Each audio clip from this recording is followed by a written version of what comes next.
Биздин каналга катталып, видеого лайк басып, жаңылыктар менен өз убагында кабардар болуп туруңуздар.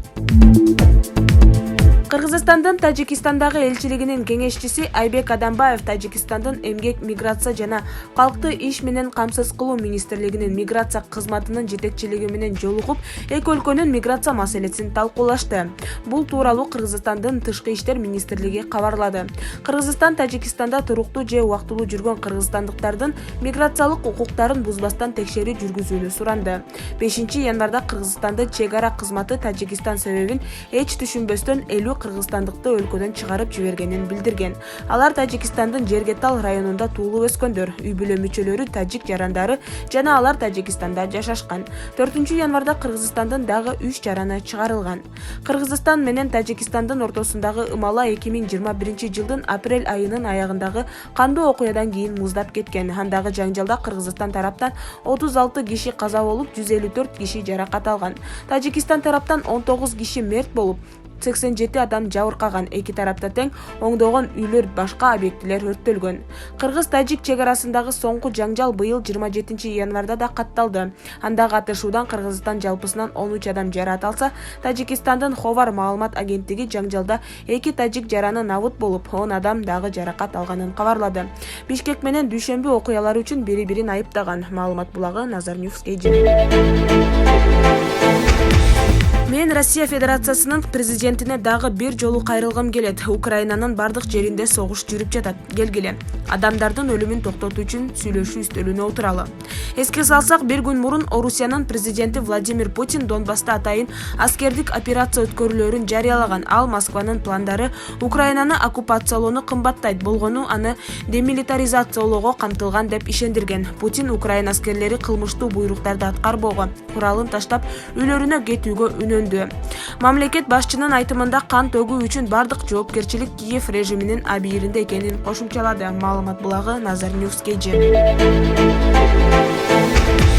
Чеченстандын президенти Рамзан Кадыров Владимир Зеленскийге Орусиянын президенти Владимир Путинге мүмкүн болушунча тезирээк телефон чалып, кечирим суроону сунуштады.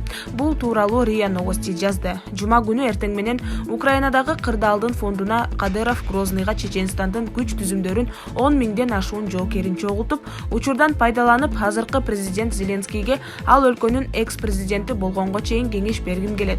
Владимир Владимирович Путинге мүмкүн болушунча тезирээк телефон чалып, кечирим сураңыз, деди Кадыров. Маалымат булагы Nazar News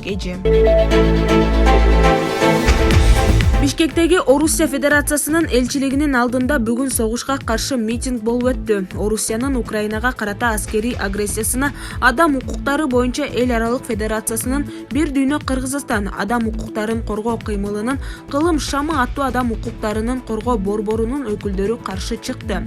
ФИАЙДИШ Федерациясынын вице-президенти бир дүйнө Кыргызстан кыймылынын директору Төлекан Исмаилова эл аралык укук боюнча өз милдеттенмелерин Орусиядагы бир жолу бузуп жатканга жарандык коом унчукпай отура албайт. Ошондуктан биз коомчулукка кайрылып, Орусиянын куралдуу агрессиясын токтотууга чакырабыз. Анткени маселени чечүүдө дипломатиялык ыкмадан башка баш тартуу адам укуктары боюнча эл аралык укукту таптакыр талкалайт, деп билдирди.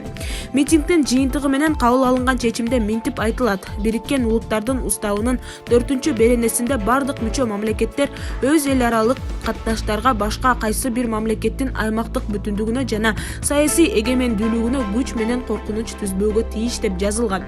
Буга чейин 2014-жылы Орусия Крым жарым аралын дагы басып алган жана азыр Украина менен болгон чатакта өздөрүн эгемендүү деп жарыялап, Донецк жана Луганск эл деп аталган түзүлүштөрүнө аскерий жардам көрсөткөнү жана аны менен катар атайын операция деп аталган Орусиянын аскерий аракеттери эл аралык эрежелерди бузуп, Украинанын аймактык бүтүндүгүнө түздөн-түз коркунуч түзүүдө.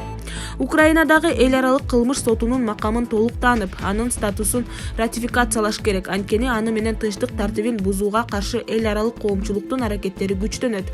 Украинага каршы жасалган аскерий чабуулду эл аралык кылмыш деп тааныш керек жана 2018-жылдын июлунан бери мындай иштерди эл аралык кылмыш соту карай алат. биз Орусия Федерациясына кайрылып, аны өз эл аралык милдеттенмелерин аткарып, эгемендүү мамлекетке каршы аскерий агрессиясын токтотууга чакырабыз. Жайкын жаткан эл арасында чыгышса болбос үчүн Орусия аскерлери Украина аймагынан чыгарып кетиши керек. Орусия Федерациясынын бийлигин биз маселелерди тынчтык жолу менен чечүүгө чакырабыз. Ал үчүн керектүү сүйлөшүүнү Бириккен Улуттар жана ЭККУнун деңгээлинде өткөрсө болот. Кыргызстан бийлигинин бардык бутактарын биз Украинага каршы Орусия тараптан көтөрүлүп жаткан агрессия жана аскерий аракеттерди токтотууга көмөктөшүүгө чакырабыз. Президент Садыр Жапаровго кайрылып, биз Орусия Федерациясы тарабынан Украинага карата жасалган агрессияны сынга алууга чакырабыз. Бардык маселелер Бириккен Улуттар жана ЭККУнун алкагындагы милдеттенмелерди эске алуу менен тынчтык ыкмалары менен чечилүүгө тийиш. Маалымат булагы Назар Ньюс KG. Франция бийлиги эгер зарылчылык жаралса, Украинанын президенти Владимир Зеленскийдин коопсуздугун камсыздоого даярбыз. Бул тууралуу Франциянын тышкы иштер министри Жан-Ив Ле Дриан билдирди. Зеленскийдин коопсуздугу маселеси сөзсүз көтөрүлөт. Керек болсо, керектүү чараларды көрүүгө даярбыз, деди министр. Буга чейин 25 февралда Франциянын коргоо министри Флоренс Парли Брюссельде жана Вашингтондо эч ким Орусия менен согушууну каалабайт деп билдирген. Анын айтымында, азыркы шарттарда Париждин башкы максаты Украинанын чыгышында ок атышууну токтотуу. Белгилей кетсек, буга чейин Франциянын президенти Эммануэль Макрон өлкө Украинага 300 миллион евро өлчөмүндөгү каржылык жардам жана аскерий техникага сунуштай турганын билдирген. Ал ошондой эле украиналык качкындарга жардам берүүнү убада кылган. Эске салсак, Орус президенти Владимир Путин 24 февралда таң эрте билдирүү жасап, Донбасста атайын аскердик операция уюштуруу деген жүйө менен Украинага согуш ачты. Ал Украин жоокерлерин куралдарын тапшырып үйүнө кайтууга чакырды. Таңкы саат 5-терде орус аскерлери Украинага чабуул жасап, басып кирди. Владимир Зеленский бул аракетти өлкөгө каршы согуш деп атап, дүйнө лидерлерин Путинге каршы коалиция түзүүгө чакырды. Батыш өлкөлөрү Путинди айыптап, Орусияга каршы жаңы санкциялык пакеттер кабыл алына баштады. Ушул жана тушта баштаган шаарларда Краматорск, Харьков, Донецк жана башка облустарда чек арадагы аймактарга жардыруу аткылоо топтой элек. Маалымат булагы Назар Ньюс KG.